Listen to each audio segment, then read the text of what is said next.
Sean todos ustedes bienvenidos. El Gobierno del Estado de Jalisco, a través de la Unidad de Protección Civil y Bomberos Jalisco, les informa. Government of Jalisco and Jalisco firefighters inform. In case of an emergency, en caso de emergencia, deberá conservar la calma en todo momento. Keep calm. Obedecer las instrucciones del personal de protección civil y de seguridad. Obey instructions of civil protection personnel. Al salir del edificio lo hará en forma ordenada y en completa calma, sin when leaving the building. Do it orderly and calm. Do not run, not screaming, do not push. No correr, no gritar, no empujar. Al estar fuera del edificio, se concentrará en los puntos de reunión 1 y 6. When out of the building, please go to the meeting points number 1 and 6. Recordemos que Protección Civil somos todos. Gracias y buen día. Como si fuera esta noche.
Señoras y señores, Ladies and gentlemen, this is the 5th occasion, but the first in Latin America, that we have the opportunity to welcome you and welcome you to our forum of the OECD on statistics, knowledge and policy. for the first time in Latin America, we have the chance to welcome you to, we say, our OECD World Forum on Statistics, Knowledge and Policy. Please feel welcome.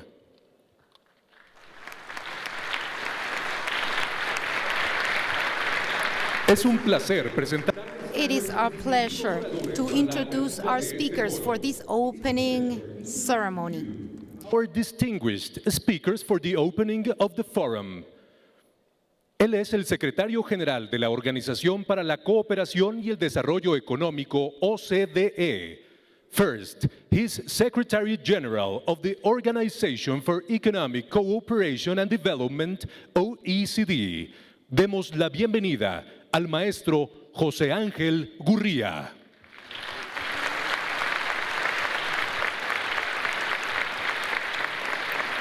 Está con nosotros el presidente del Instituto Nacional de Estadística y Geografía, INEGI. Of the Mexican National Institute of Statistics and Geography, INEGI.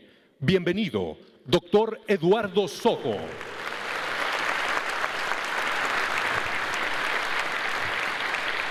También está aquí el gobernador constitucional del estado de Jalisco. Is here the governor of the state of Jalisco, México, maestro Aristóteles Sandoval.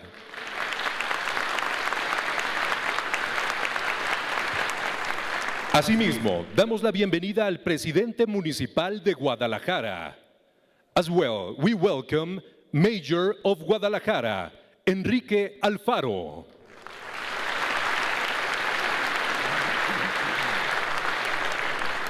Solicitamos su atención a las palabras de bienvenida a cargo del secretario general de la OCDE. Please pay attention to the welcome address from the Secretary General of the OECD. Con ustedes, José Ángel Gurría.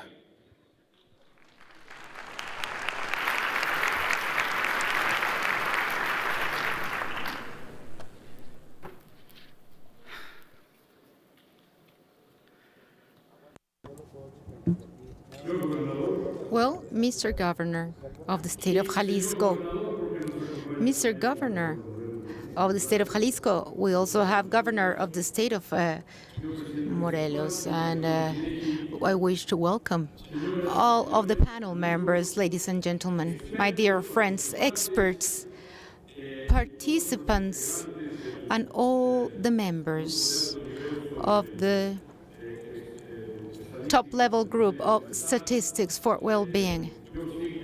Joe Stiglitz, Nobel Prize, and my dear friend Enrique Iglesias, one of the most distinguished economists and one of the people who knows best the problems of Latin America and who is going to be sharing with us his knowledge, his insights. Jan Benediction, Minister of Economy of Iceland.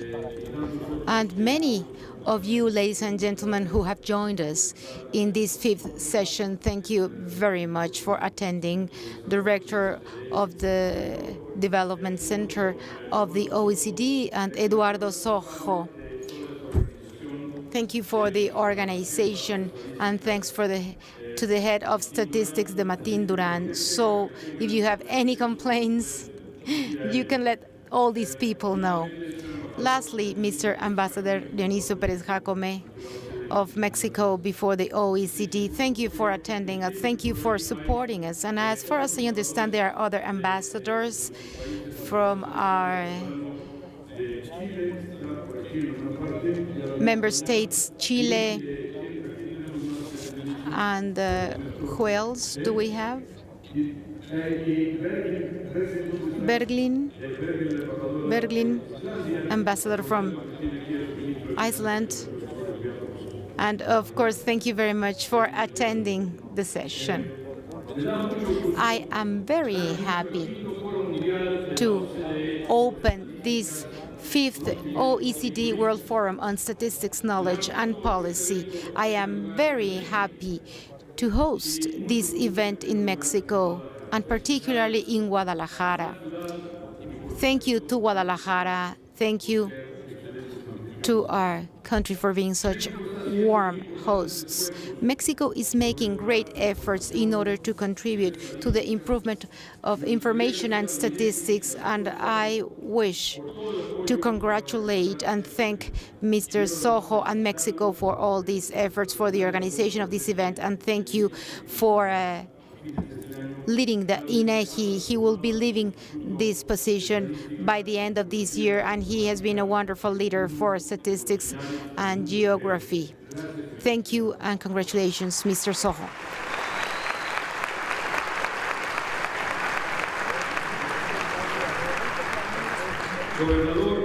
Mr. Governor of Jalisco, thank you very much, because when Mexico suggested Guadalajara, Mr. Government said Jalisco, he said Guadalajara, and he opened the doors. So thank you very much for a warm welcome. We are barely beginning. I also want to thank one of our key allies in all the hard work we're going to be performing in these coming 3 days. Comes from the Scottish economist Angus Deaton. And Angus Deaton, who was not able to attend, he would have been with us, perhaps sitting next to John. But he was not able to be here because he had a hip problem, a health problem. And last night, or the night before that one, we were wondering how and when wasn't it possible for Angus Deaton to have the Nobel Prize. And yesterday he was awarded the Nobel Prize. So from Mexico, we really, really wish to congratulate Mr. Deaton. We wish to congratulate him, each and every one of us, all of us who work and study poverty and knowledge.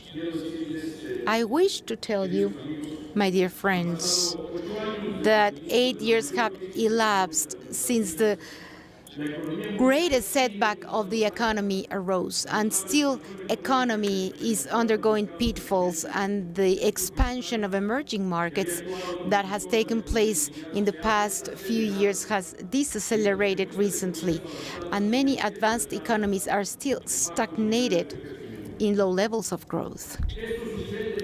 And this is going on in a context with high levels of unemployment, particularly among the young, and with scarce margin in the fiscal and public expenditure fields in order to help those who are the most vulnerable. We could say, let's spend more and let's overcome this pitfall. And we already did that for the previous setback, or the previous two setbacks already in 2008, all the way till 2009, and then 10 and 11. And then we are again undergoing complex circumstances. As I was saying, this happens in a context of great levels of unemployment, particularly among the young. And of course, we still have a long way to go to heal the wounds of crisis. We know that we are still we still have these open wounds. We have not yet healed completely, and the reactivation of growth will not suffice. We recently published a study called In It Together, and how can we reduce inequality, and how can this contribute and help us, everybody. And this study shows us that in the past 3 decades, in many of our countries, population with 40% of the lowest income has barely benefited from development. They have seen how their salaries drop. And we are talking about 40%, and not 5, not 10% that are the traditional figures. No, we are talking about 40% of the labor force of a country. And I see Carlos Reta here, head of the National Institute of Public Administration, and I wish to welcome Mr. Reta. We're happy to have you here. The INAP is one of our closest partners at the OECD. So it is clear to us that when we are seeing 40% of the labor force undergoing such pitfalls, that the scheme has not worked, and we have to do something to improve it. And this is going on while we are seeing the carbon pace moving forward. In the COP21 in Paris, we will face a turning point. If we are not able to reach substantial agreements in Paris in order to limit the increase of global temperature of less than 2 degrees towards the closing of this century, we will certainly be facing not a threat, but a true possibility of catastrophic climatic change with unprecedented damage, not only to our natural environment, but also to the lives of people and to our economies, ladies and gentlemen.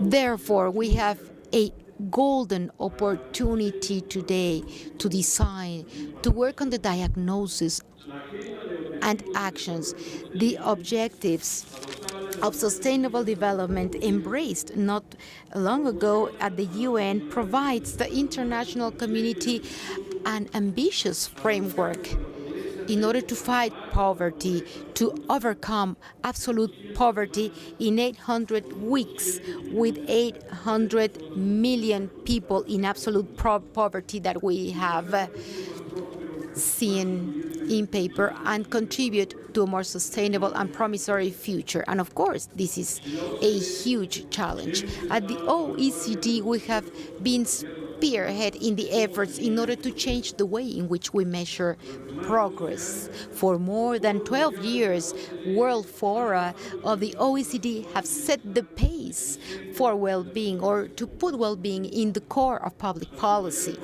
upon underlying the relevance of statistics in order to focus action.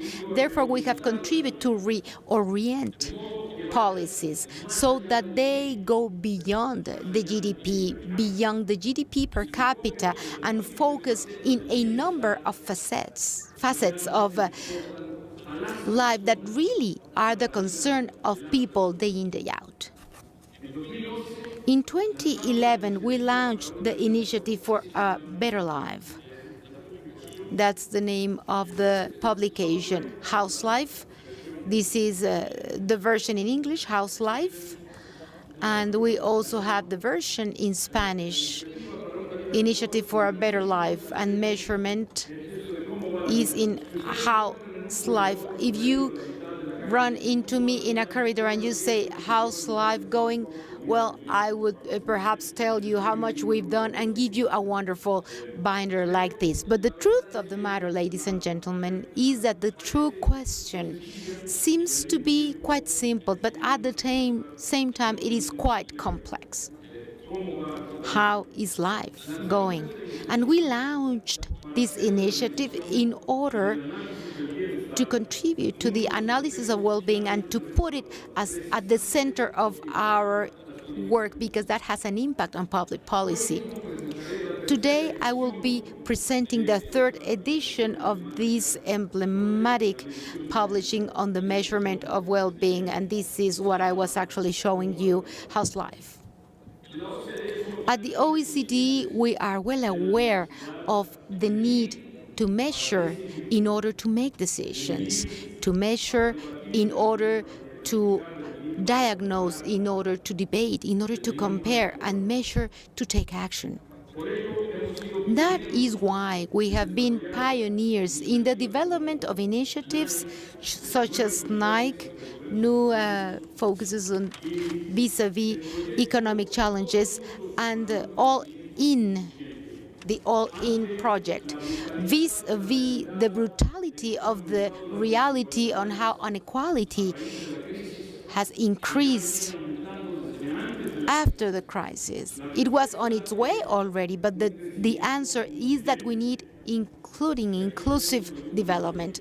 And we have some of the teams here in charge of these efforts, in charge of doing this, because what we are all doing here, ladies and gentlemen, is to document the different areas in which the inclusive development work is going to take action, so that we are all in the same level, in the same arena.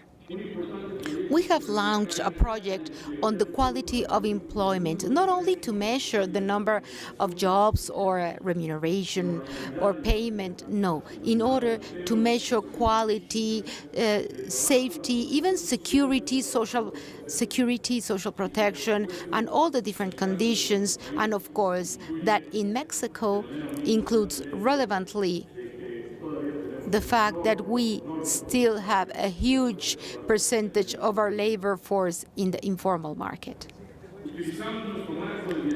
We are using our well-being framework for a number of analyses. We are conducting economic studies by country, our well-being studies, multidimensional studies. Enrique Iglesias invited us to contribute and work in the case of Uruguay. That work is ready, and I just arrived from Peru, from the World Bank and World Forum. We are working with the Peruvian government in a development center, with Myanmar, with Kazakhstan, or Morocco. This is that we are working in different parts of the world and before our future. All these sustainable development goals that we have recently approved, give us a unique opportunity to put well-being in the center of policy making. We have embraced the commitment at the OECD to be a key partner in order to reach these ambitious goals. We had the Secretary General of the UN with us at the OECD, and I met him at Lima, and there we talked about future work in this arena. And based on the vastness of our job and based on the vastness of knowledge accrued in these 17 objectives and 168 goals and all the indicators that we will be keeping an eye on, we are at the OECD in the right position to aid countries in order to put into practice new policies, in order to conduct follow-up on progress made to 2030. The OECD can be that GPS, that driving force that will contribute to our moving forward in order to foster well-being focused policies. And in order to do this, we need for the collaboration of all the countries. International collaboration is very, very important. 1 + 1 is 2, and 1 + 1 + 1 is 5, and we have a geometric progress in this. And so in these coming days, we will listen to people from different places of the world with different experiences, sharing how is it that the new focuses are coming into reality in the different sectors they work on, and specifically sometimes in sectors, not so much economies, not so much countries. Sometimes it has to do with countries, sometimes it has to do even with regions inside countries. And tomorrow, INEGI will launch the website to measure regional well-being in Mexican states together with the OECD. So thank you very much, Eduardo, for this effort.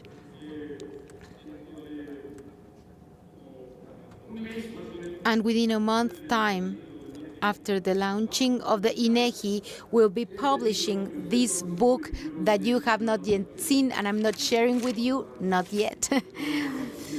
And because we are trimming the final process, is how to measure well-being in the states of each and every state of Mexico. We are going into greater granularity, state by state, talking about well-being, because national figures, obviously, some of you know them already. We are seeing a large country. We are seeing a country with over 100 million inhabitants, and yet needs to be more specific with regards to regions and to states in order to have the right understanding of what is going on in Mexico. I would like to share some data with you on these papers we have been working with the INEGI without unveiling everything to you. For example, this survey shows that the difference between the worst and the best state with regards to life expectancy is 4 years. We're talking about the same country, and yet we are talking about 4 years of difference of life expectancy, depending upon the state, depending upon the socio-economic status of people. People in the richest states have 7 times more possibility of having greater scholarity as compared to other states. And I only wanted to give you a taste of it, because what tomorrow INEGI is going to be publishing and what we're going to be publishing very soon on details of different Mexican states, INEGI and OECD talk about this. And of course, these are things that are maybe only data, but statistics pretty much suggest what are the roads that need to be followed in terms of policies. So, ladies and gentlemen, transforming public policies imply the reforming of institutions and political structures that have accompanied us for such a long time. That is why it's so difficult to change them. But we know that it's worth it. We know that there's no free lunch. We know, as Octavio Paz said, it's worth it if you dream it. And the OECD knows that we have ambitious dreams. We know that we work very strongly in order to design today better policies for a better life in benefit of Mexicans of tomorrow. So thank you very much.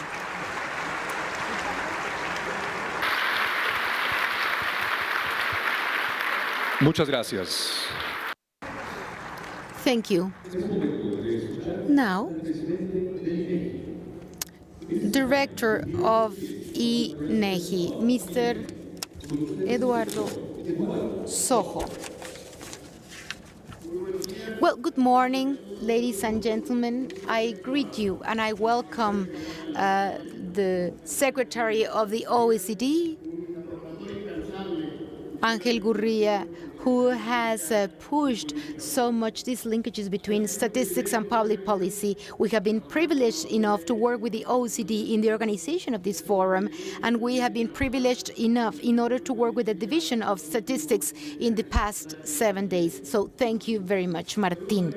I also greet the governor of Jalisco, who is such a wonderful host of this event, not only because of the initiative to bring this event to Guadalajara, but also to put well-being at the core of the state development plan. And not only that, but to see that policy making has to do with this at Jalisco. Thank you very much, Mr. Governor.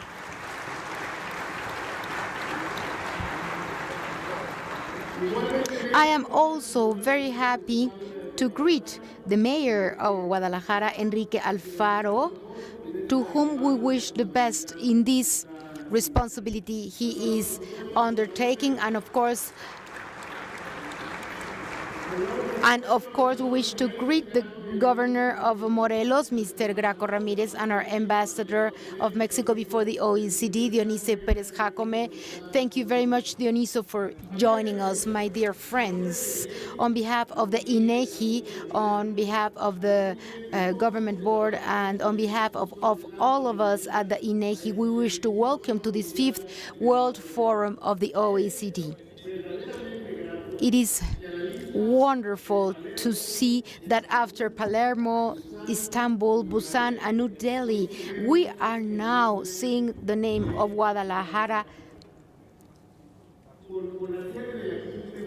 as the 5th seat of the World Fora, in which the OECD is looking for new ways to measure progress of society. And not only that, but also to rethink public policies that can allow us to achieve better progress for our society.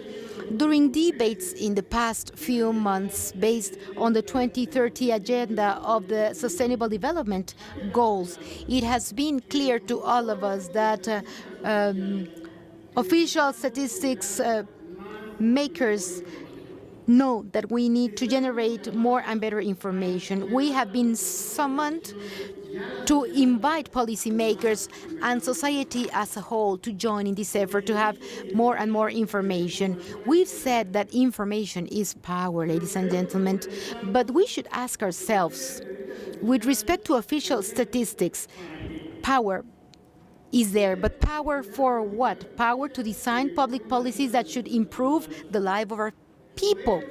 Power to make decisions based on evidence, not only on beliefs, but on hard data, not on assumptions. Power to realize if anything is not working and to make decisions and to take actions that truly have an impact on the well-being of people.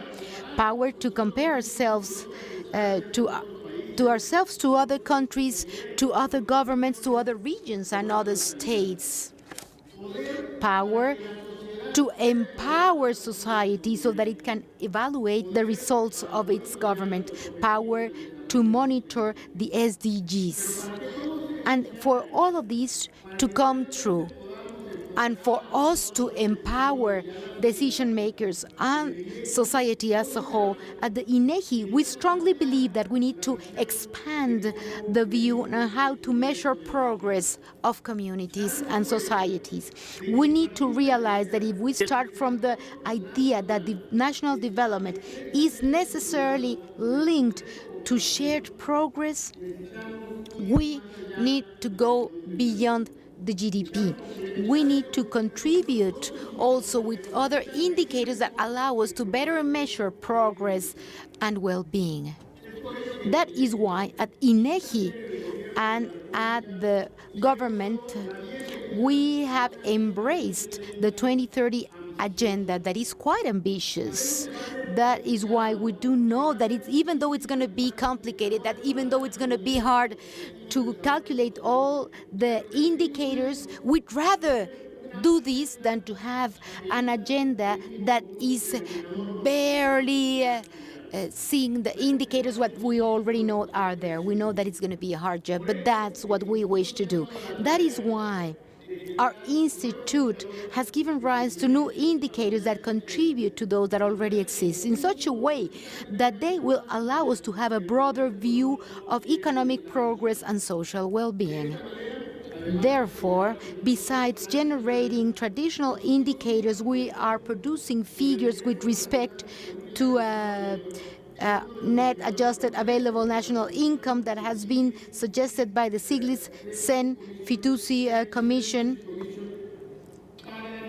in order to see the progress of society, and also green GDP, that is GDP that can be truly sustainable. We also gave rise to information on non-paid work. How much is it that we are doing at home, the children and the elderly, and also generated information on the value of culture, also information with respect to the value of the work made by institutions and the quality of jobs and informal jobs as well, and also with respect to the trust that citizens put in their authority, information on social cohesion, information on emotional health.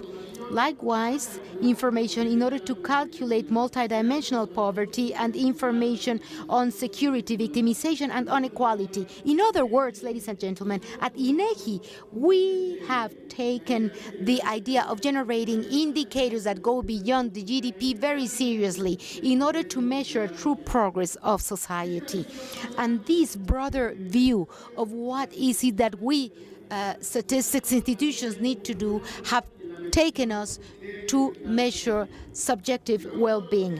And we have done this with two scopes, one that has to do with big data and the other one that has to do with traditional statistics based on information of households. Therefore, INEGI researchers, together with researchers from prestigious institutions, nation and internationally wide, we have developed algorithms that will allow us to extract the positive or negative anemic load of the tweets generated in Mexico.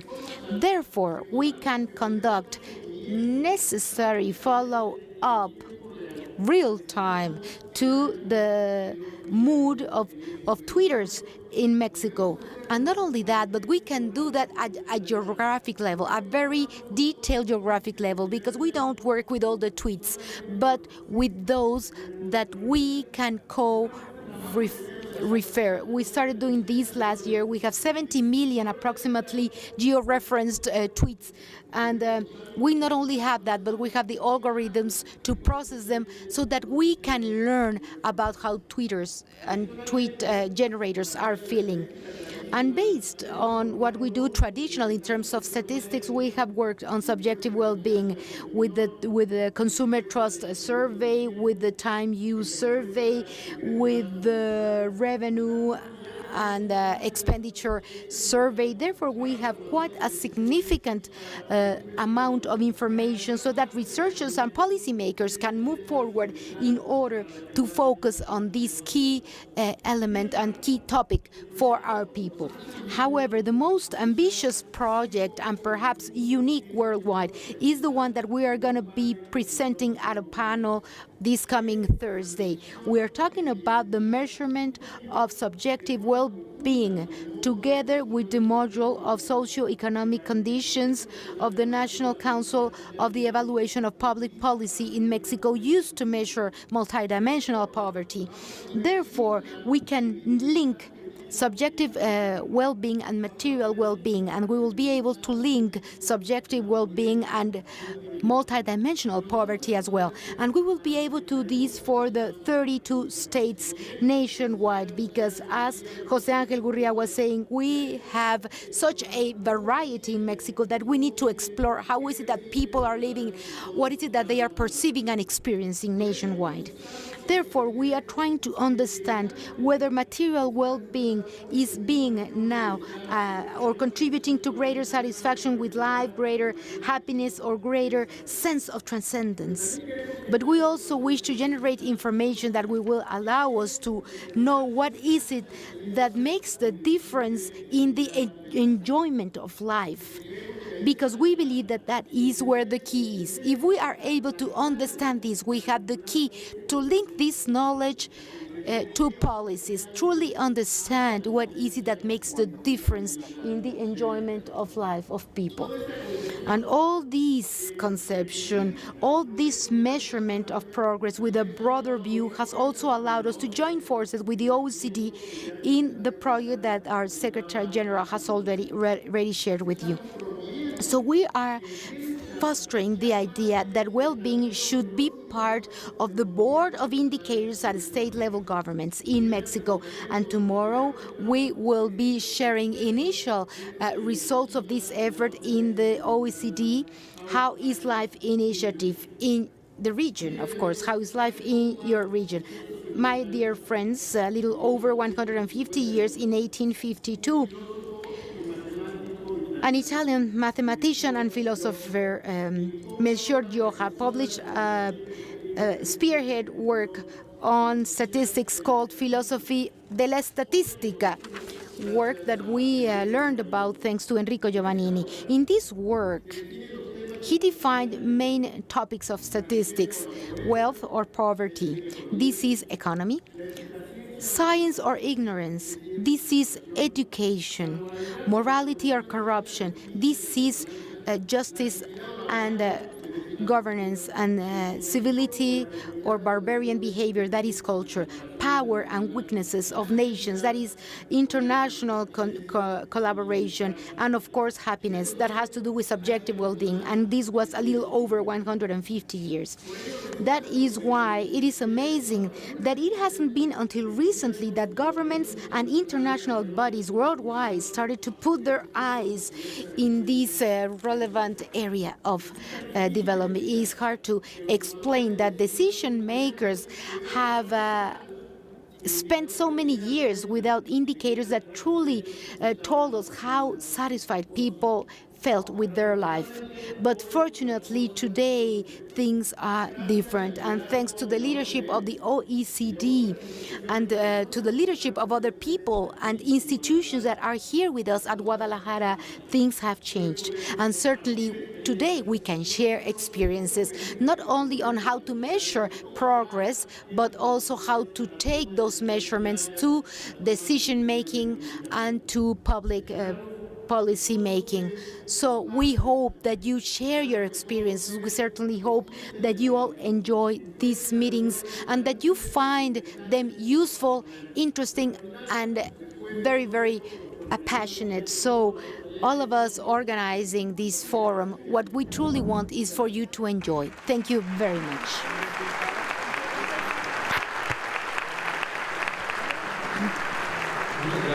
Thank you very much. We thank Dr. Sojo. Now we are ready to hear the government of the state of Jalisco.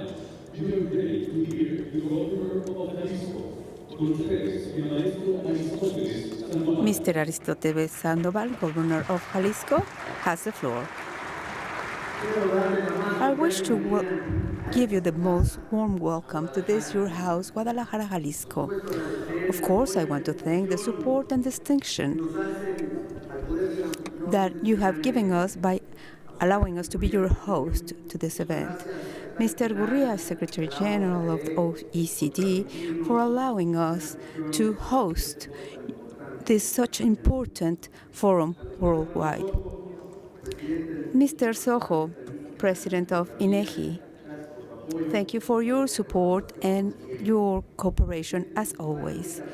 Mr. Alfaro, also host of this city, my friend Braco Ramirez, Governor of the state of Morelos, thank you for joining us.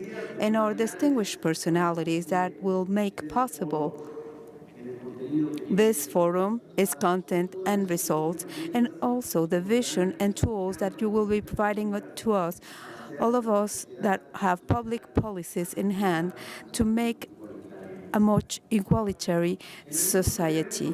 You know, modern world, while international cooperation erases borders little by little, because of the ideology, social economic position, they raise the walls for equalitarian conception that are more seen than geographic borders. The great challenge is to find efficient formula so economic growth can become balanced. Discuss and find experiences by the base ways that could lead us to that goal are the motives that bring us together today. The people from Jalisco, we are so proud of being hosts of this 5th edition of the OECD World Forum on Statistic Policies, because participating in this forum will enable us to reduce inequalities. I want to welcome you to Jalisco, this land that is the birth of all the symbols that identified Mexico worldwide, that is also concerned of building much more solid relationship with its population, aiming to have its well-being throughout its well-being policy. For all of those gathered here today, it is obvious that economic model that prevails at an international scale has failed. It is true that today we are having more wealth than in the history of humanity, or families are perceiving a loss in their subjective well-being. Studies of the Monetary Fund tell us that in spite of the difficult condition at a worldwide, we have a 3.5% growth at a global scale. Mexico's second quarter, we recorded a 2.2 growth of the GDP if compared to last year. In Jalisco, in the first quarter for this year, we have recorded a growth of 5.5 of the state economic activity if we compare it to the same period of last year. Well, we can talk about indicators that are quite good in our state. We have sound stability, have enabled us to have a direct investment figure that goes beyond $3 billion. We have many sectors. We have international flights to Seoul, Hong Kong, and Frankfurt. Exports in Jalisco have grown almost 7% in regard to the same period last year. And the most important, among 2013 and August 2015, we have created over 155,000 formal jobs. Failure cannot be read on economic indicators, but in the social imbalance that we are facing at present. As literature Nobel Prize José Saramago has said, we have reached a point where we have transcended the inequality of wealth, reaching an in-depth inequality on basic needs. On January 2014, Oxfam has revealed that 85 wealthiest people at the planet control so much wealth as half of the poorest population worldwide, and by 2015 this has been reduced to 80 people only. Mexico ranks between the 25 countries that have the largest inequality rates on income. Here in our country, we have one of the wealthiest persons worldwide. Those incomes are not enough in order to, according to Coneval figures 2014. Only in Jalisco, in spite that we have raised indicators and taken out from extreme poverty 123,000 Mexican people, we still have people that have nothing to eat. We cannot talk about successful economies when the gap between the wealthiest and the poorest is the face of hunger. We need to close that gap. Government and subnational governments, we are forced to articulate the efforts of the entire society in order to create fair societies. Inequalities has made discredit in the institution and unbalance an economy that increases inequalities. That is why it is important to recover the strength of government and with it citizenry confidence and break this vicious circle that harms us that much. Mr. Valentin Iglesias, who is among us today, and we will have the opportunity to hear of him in some minutes more, says we have a revolution of social frustration. It is time to push a true change, and we have started to do so in Jalisco. Jeffrey Sachs, economist, has made us realize that a lot of what matters in quality of life has to do with local issues. That is why national and local governments, we need to measure subjective well-being in order to include it for decision-making. We carried out a survey that places well-being as fundamental axle of our work. And in one of our first authority actions, we established it as a decree. Our government today regulates territorial under environmental sustainability, which becomes the central axis to consolidate a better subjective well-being for the people of Jalisco. We can say that we are informed government according to the INEGI information that has established mechanisms to have better measurement and diagnosis. And with the studies of indicators that they will be giving to us, we can change those indicators, because not only at a state level, not only at a national level, we have differences among the states. In each state, within each state, we have differences, huge gaps between happiness and unhappiness and well-being and unwell-being in the state. We rank second on tax transparency, and we have submitted our acquisition processes to UNOP. So we are really undertaking new ways of solving conflicts with the community in acquisition and supply of water. We have transformed public policy, so government actions will become improvements of objective indicators. So now we will move forward those results and make them become a perception in their subjective well-being at the family level. 3 ways to do so. Fight hunger needs to improve productivity at all fields and agricultural industry. According to FAO, if we continue with current agricultural trends, by 2050, the world will have a crisis that will not allow us to give quality diet to the individuals. We have 11% of GDP that contributes is contributed by the agricultural sector, but we do follow the most stringent quality factors, and we can export to over 58 countries. The second axle is to reduce the gap of inequality. We have to align economic objectives with those goals that mean human development. We understand the role that the state must play as business facilitator, that we are undertaking mechanisms in order to help early creation companies that will be supported by the federal government. But our conviction is that the state must intervene in order to regulate markets, and we should not be ashamed of it. We need to build a subsidiary community,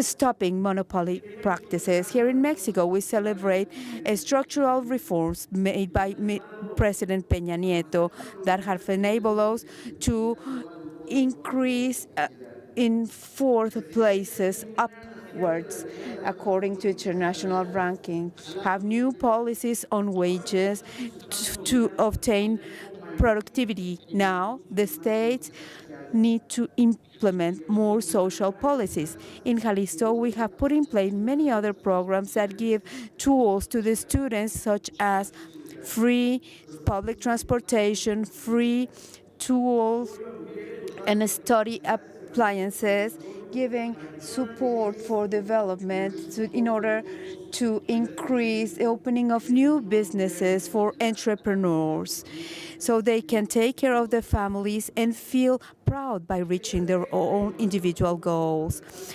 Understanding that we must have better results and faster.